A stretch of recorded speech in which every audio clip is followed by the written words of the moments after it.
Ravens battle the #1 defensive team in the league, and we survived. Not only we survived, we took it with style. We're gonna talk about this and a couple things more coming up right out.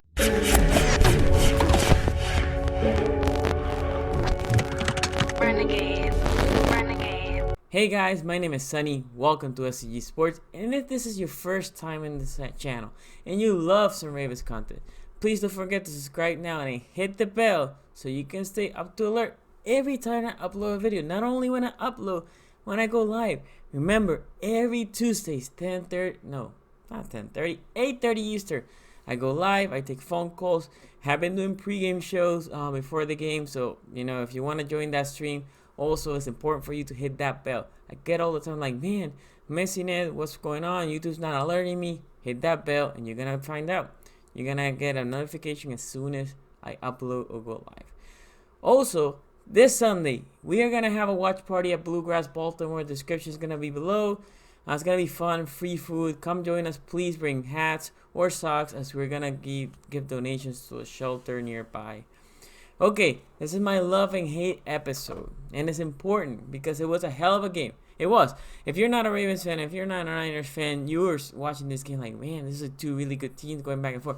If you're a Ravens fan, probably a Niners fan, you're like sweating, but cold, old, nervous, losing years out of your life. I mean, it was an incredible game. It was like, okay, the Ravens had given us like 4 or 5 weeks of stress-free. All of that stress is coming into one game.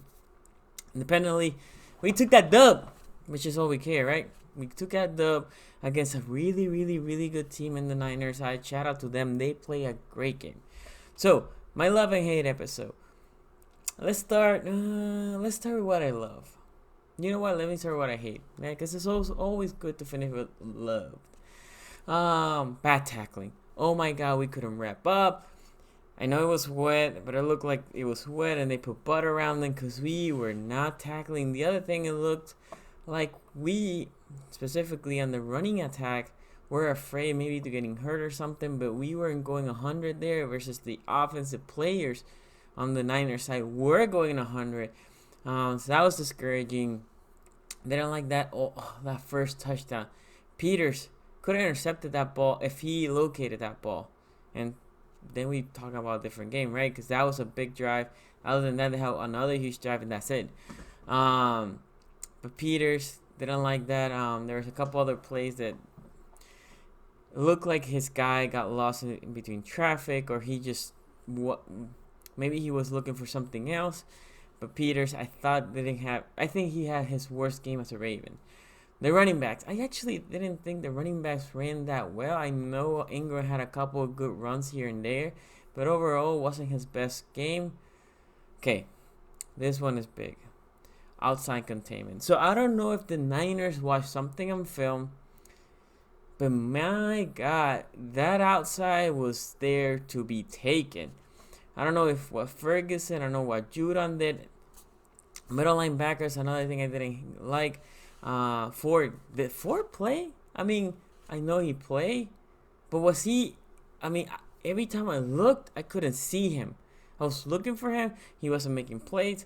Pina, I thought, had a bad game. Probably his worst game, obviously, in the last 3 games, but didn't have his strongest game. Bynes had a better game out of the 3, but Peanut and Ford, not love. I didn't love what I saw, and they didn't attack the gaps and those stretch runs. I would have expected the linebacker to pop in some point. That touchdown run was all beautiful blocking scheme. It was all missed angles, missed tackle. Could have been also missed assignment. Obviously, I haven't gone back to watch the coach's tape, but could be that too. But overall, it was just a bad. That run specifically was just bad. Another thing I hate, ET's tackling in the open field, specifically in that play. I thought ET had an overall good game. I thought the secondary overall had a good game. But ET specifically, that, I mean, if you go back, if you watch the replay, he's just clapping at the guy like, you made a good play. Yeah, I would expect ET to make it a little bit harder on him. The guy made a move, monster. He had a good game, really good game. Specifically that third quarter, man. That third quarter, he killed us. I thought they chewed the clock for like 10 minutes in that one drive after Lamar's fumble. So, and mostly was because of him. But yeah, outside containment was not there. We need to fix it. We need to contain that because we're going to a Buffalo team that does run a lot, and they set up play action on that, and they can hit you with a big game. So outside containment is something we need to get working on. Lamar Jackson. Let's talk about Lamar. Well, before Lamar, the PI call. I thought that PI call on Humphrey was very, very, very, very soft. Like, it should have not been called. But I like most people, I'm assuming, like just consistency. So if you're going to be calling that soft PI, the one on Andrews has to be called PI. I thought that was a PI. But what I don't like or what I hated was you call a PI a Humphrey and you don't call a PI Andrews. There's discrepancy there. The one in Humphrey was soft, but if that's how you want to call it, you want to call it that tight. When Andrews PI, or it wasn't called PI, when that play happened, boom, you should have called a PI. There's no reason why not to call a PI in that moment. Okay, let's talk about Lamar Jackson. Over 100 yards rushing, I think 101, 105 yards passing. Thought passing wasn't his best performance. Yes, it was wet. It wasn't the best conditions, but Jimmy G had like a 140 or 160 yards. I don't know. He didn't have that much, but he had some plays to be made that he didn't make. There was one on Hurst. Hurst was wide open. He just threw him behind.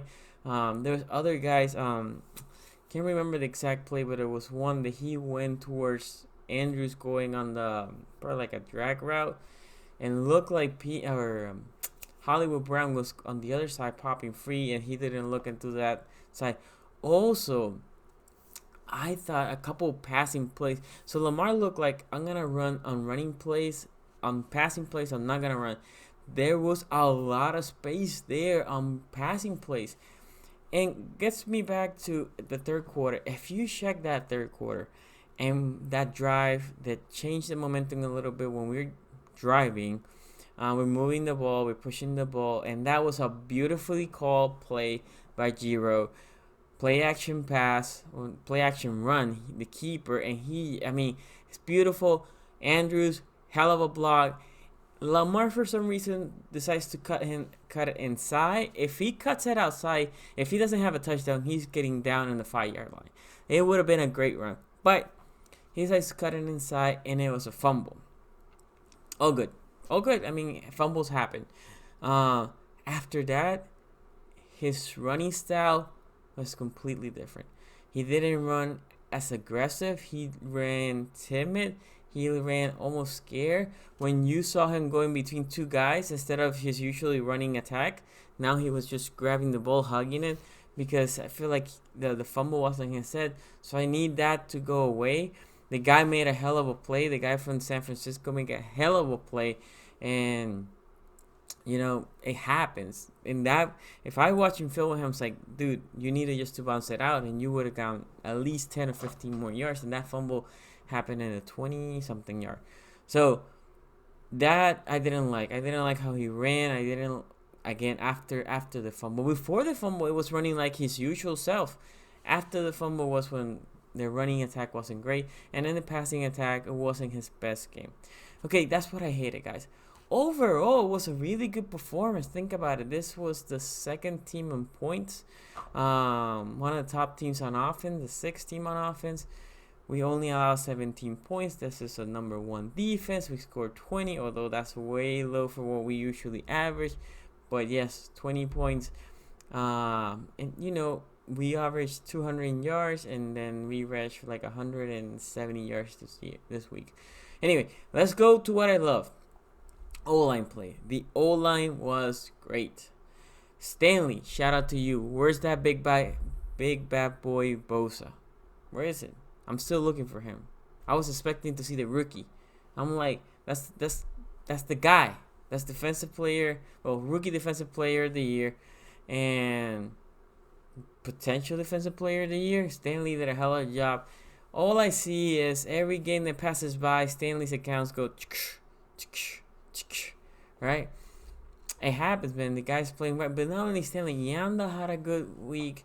I mean, this D-line, this very scary D-line, got 1 sack. That's it. 1 sack. Overall, really, really good job. Interior D-line, if you watch that game closely, B. Whale is doing his job, and actually Pierce is also. They're getting 2 guys. Not 1, 2 guys. I mean, I think that's why they couldn't run that much through the middle. 2 guys, the middle linebackers were getting stuck in, and the guys were just bouncing it out. But those 2 did their job. Shout out to Wormley on that batted pass. It was great. JT, the GOAT on kicking. Mr. Moneymaker. Dude is awesome. It was good to see him. It was funny because I have been saying, like, who's number 4, right? Who's this guy? I didn't know we had a number 4. First series of the game, boom, we had to punt. But also, on the kicking side, JT hasn't been utilized as much. I mean, nothing bad. It's just we've been torching people. So he's been coming for extra points. Boom, game winning, showing Robbie Gould, like, dude, look, you see me? You see this? That's how you kick. Boom. Reference a goal, finishing the half with a missed kick. Tight ends Andrews and Hurst, both of them had a strong end. Obviously, Andrews had a monster game, a touchdown pass. Again, a PI non-call, but overall, he had a really, really, really good game. Hurst was there in place where you needed him. Very good chain moving plays. Hurst had a really good game. This is what I like to see about Hurst. He's a fighter. He fought for everything.